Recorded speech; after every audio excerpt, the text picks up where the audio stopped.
They say the noodles at Sam Sato's are so good they'll haunt your dreams.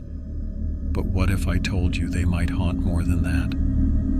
Tonight, we unravel the chilling legend behind Maui's most beloved noodle shop, a tale of family, food, and a curse that refuses to be forgotten. What's up, nightwalkers and noodle lovers? Welcome back to Aloha After Dark with Jungle Wolf, the only show where we mix horror with history and throw in some island spice. I'm Jungle Wolf, and tonight we're headed to Wailuku on the island of Maui. But this isn't just another food stop. Nah, this one's steeped in eerie whispers and local legend. But first, let me know in the comments. Where are you listening from tonight? Kahului? Upcountry? Or are you chilling all the way out in Hilo or Waikik? Hit me up down below and represent your zone. Now buckle up, because this dry Maine comes with a dark side. Back in the 1930s, Maui was changing fast. Pineapple fields, sugarcane, and steam trains cutting through the misty green of the valleys. That's where Sam Sato, a humble local guy with a talent for flavor, opened a small shop with his wife and mom.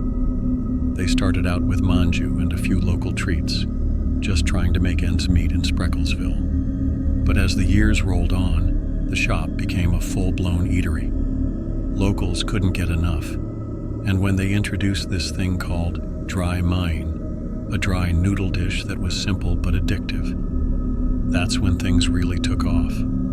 Eventually, they made their permanent home in Wailuku. Same food, same vibes, just more fans.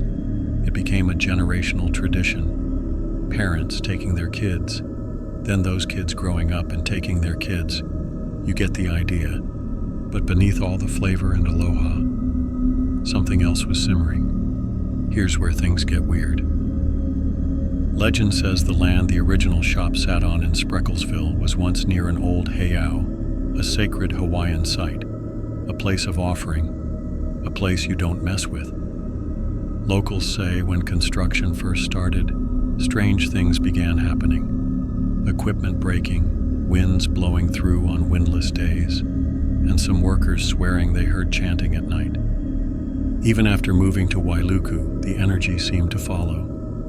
Employees talk about silverware shifting by itself, strange knocking sounds from the kitchen walls, and the sensation of being watched after closing. One cook even quit after seeing what she called a shadow wrapped in steam, rising near the back stove and disappearing into the ceiling. The family, proud and private, never talked much about it.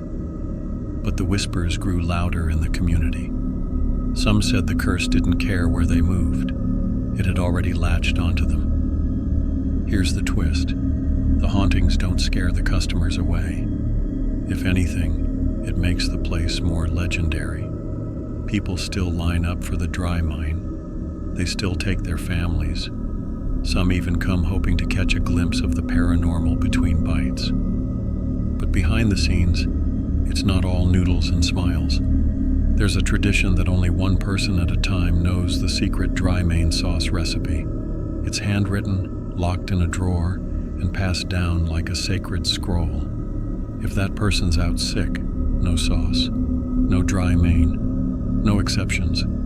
There are stories of people trying to replicate it and failing, and not just in taste. Weird stuff happens, lights flickering, food spoiling instantly. One guy in Kahului tried to knock it off at home and swears his stove turned on by itself at 3:33 a.m. Coincidence? Maybe.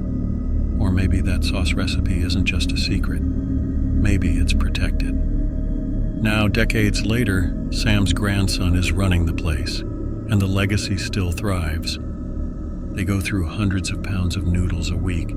They've been featured in magazines, food blogs, and even TV specials. But even with all that spotlight, there's something beautifully low-key about it. No big signs, no trendy nonsense, just a simple building in Wailuku, and maybe something hidden in the walls. Regulars still whisper about the ghost table, a small two-top by the window.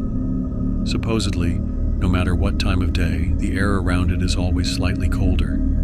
No Nobody ever sits there long. They just feel off.